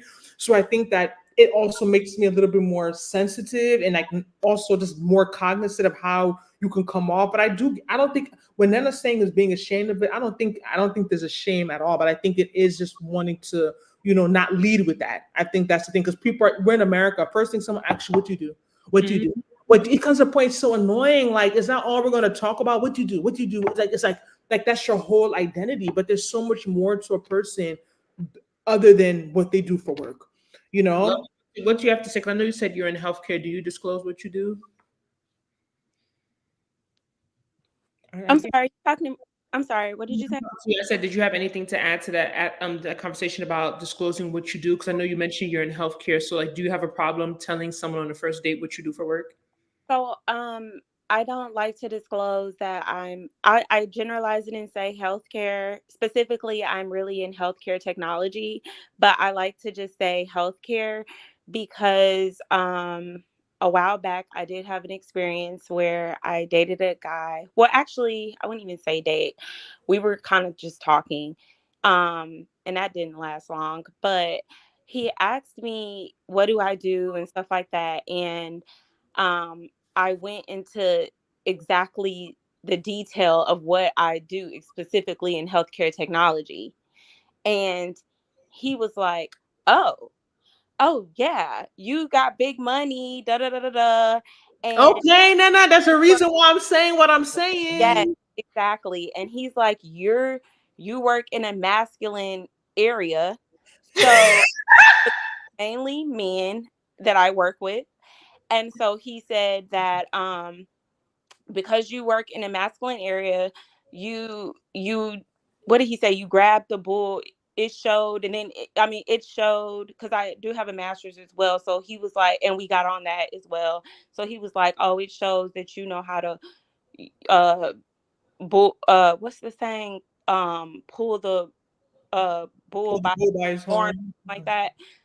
And so I'm just like, okay. And then he was just like, oh, so all your life, since you've been dedicated to school and work and all these other things, you should be able to have a man or whatever because you're young with no kids, this, that, and the third.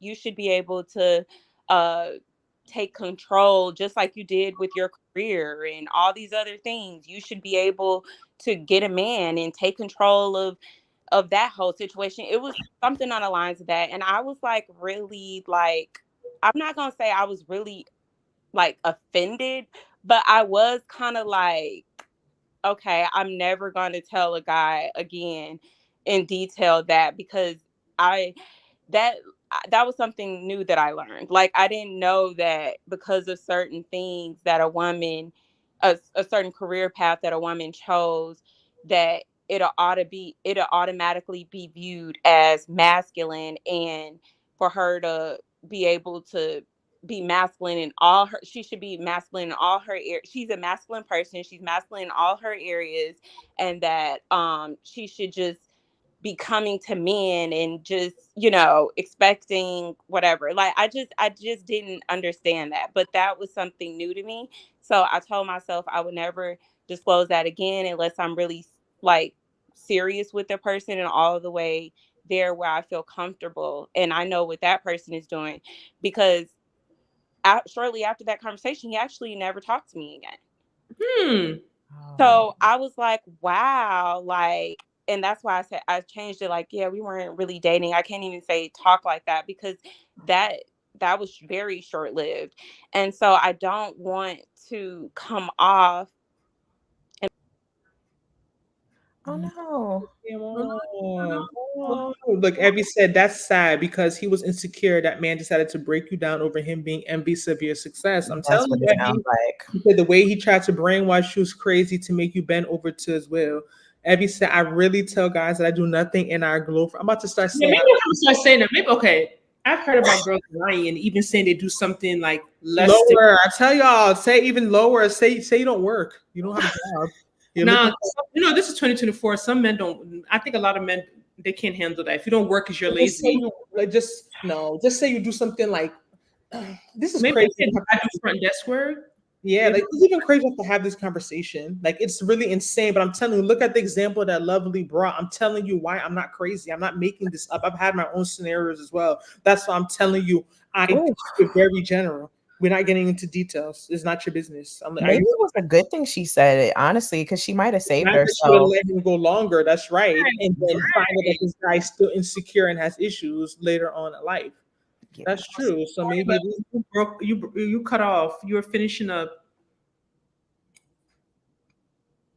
Lovely. Can you hear us? She was finishing up saying why it didn't. They did, he just stopped talking to her. And she doesn't consider it dating. She would just say they were talking. Okay, so while we're waiting for her, let's go through some of the comments. Lovey said at every people like that shouldn't be dating. Then at that point, they should focus on improving their life situation. But it's so much going on out here. I feel like it's important to have uncomfortable conversations so people can choose if they want to date you. Mia, great point. Why, as women, are we so hesitant to ask certain questions, but men are not hesitant to ask us anything they want to know? You can ask a man why his relationship ended, but as a woman, just say we grew apart. Get him to play you, give you his playbook. She was crazy is a red flag answer. Like, It's crazy. You won't say what you did to make her crazy. it said anything sexual is not appropriate for first date. I can understand that. I can understand that. I really tell guys that I do nothing. I go for a living. Okay. Would y'all give a man y'all social media page info if he asks? It's a good one because honestly, Person by what they post, who they're connected to. I'm not really that quick to give men I'm really interested in my social media. that's what I'm about to say But because I do guys it on the as a way. street, guys on the street that are asking for my number that don't I do it as care. a way to just get them away and just give them the social media so they don't have my phone number. But I do notice once when I've talked to someone and they've had a certain perception about me, then they see my social media, they're like, oh my gosh, like you're so like it's like they see a different side of you that you may not want to, especially if you're someone who's active. You someone that you don't post, you got 3 pictures, you just go on there to look, that's different. But if you're someone who's a bit active, you post here and there, you dress up, you show You when have you're your getting YouTube channel link in your bio. right, like you don't necessarily. I get that one. If it's someone you're serious about, understand, not necessarily want to share the socials. I get it. But yeah, we're gonna okay. Hey guys, sorry about that. I don't know what happened. But you're finished, about to round up soon. We just wanted you to finish up your sentence. You talk about how you didn't hear from him again after you disclosed the details of your work. Yeah, so it was just a lesson learned. So from here on out, I'm just basic with I'm in healthcare. I don't even want to say healthcare technology. No, I definitely understand. Like I said, Nena said, as being ashamed of what you do, but you don't get it. Like it's not that. Trust me, it's not that. It's about wanting people. Same way Jessica was crying about getting to know her without knowing that she has a child. It's about wanting to get to know someone without them being so hyper focused on what you do or Exactly. what they think. And people have this It idea. was not equivalent to a child, obviously. It's not. Yeah, and people have this idea of what they think you're making. Then they start having this idea about your lifestyle. Like it can Mhm. get a little dicey. But thank you, ladies, so much for joining. It's been an hour. Where does the time go? Yes. To wrap up, just go through these comments. But thank you guys so much for making it engaging and fun. Yes. Thank you, ladies. Have a good night. Next Tuesday we'll be here 8 p.m. Eastern Standard Time. It's going to be really, really, really fun next Tuesday. But we said let's just jump on this Love Is Blind bandwagon while we can. But next week, I don't know if we're going to continue Love Is Blind or we're going to talk We'll about do the top. Yeah, I think we have something we want to discuss. But yeah, thanks. It's Bung, right? Bung, Yeah, Bungalo. Bung when Gala. do you plan to move to Charlotte? You said when do I plan? Mhm. Well, you know what? I got a job. Well, I had a really great interview on my second round, and then they said they went on a hiring freeze. Oh, no. So, I'm hoping that lets up. If not, I'm just continuing to pursue it. So I hope by the summertime that I'll be there. But in the meantime, like I've found you all's channel to be extremely helpful in my search. Like I went out there, looked at some apartments. Like your channel is like amazing. So thank y'all both. It's really Well, helpful. the apartment video, I know it's long overdue, is going to drop this week. Charlotte apartment, look out for it by Saturday. Saturday is the latest. I'm going to try to put it up Thursday, but Saturday's the latest. I just have Sunday's the latest, she's saying. Sunday's the latest that it would go up on apartment source. So it's going to be an uptown apartment. That's the most reasonable price I've ever seen in uptown Charlotte. Wow. Most reasonable price. And I've seen it even drop lower, but of course, because I did the video like months ago, that price is not there anymore. But I just went and saw it again last Tuesday. So I'm gonna put that part in the video too. But it's not the best, but it's in a great location. So it's not like the most modernized, like all those new apartments in Charlotte that you're gonna have all the new appliances and all the. It's not terrible, but for the location, I feel like it's a steal. Awesome. I will definitely be commenting. Do y'all mind if I say one thing before I go? Mm-hmm.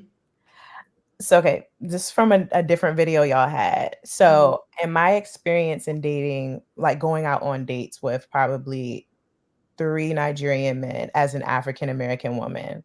That's supposed to be today's topic. I'm sorry, y'all. Like, look at that. Yo, next Tuesday. Wait till next Tuesday because it's gonna be a banger. Okay, I'm gonna be there next Tuesday. Then I have to give y'all the tea. Yes, okay, next Tuesday you gotta call in. We're gonna make sure we there next Tuesday because that topic was supposed to be today. We pushed it, so that's gonna be next Tuesday. Be ready for that. Be Okay, ready for the topic. next Thank Tuesday. you so much for joining. We'll see you. you next week. Bye. All right, bye. Okay, she said. Okay, so we're finishing up. Evie said once they start bringing up, you know what? I think it's appropriate to ask if they're sexually active right now. And when was the last time they got a full health ban?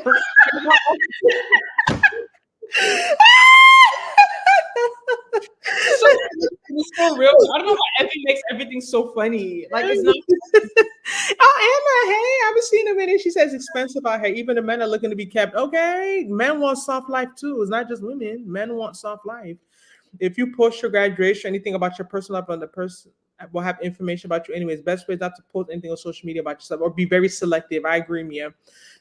Yeah, we went through this. I do nothing and let me be lazy, baby. I love it here. Rest and relaxation. Okay, I exist. I'm a woman. That's enough work. You know what we go through every month? That's enough work.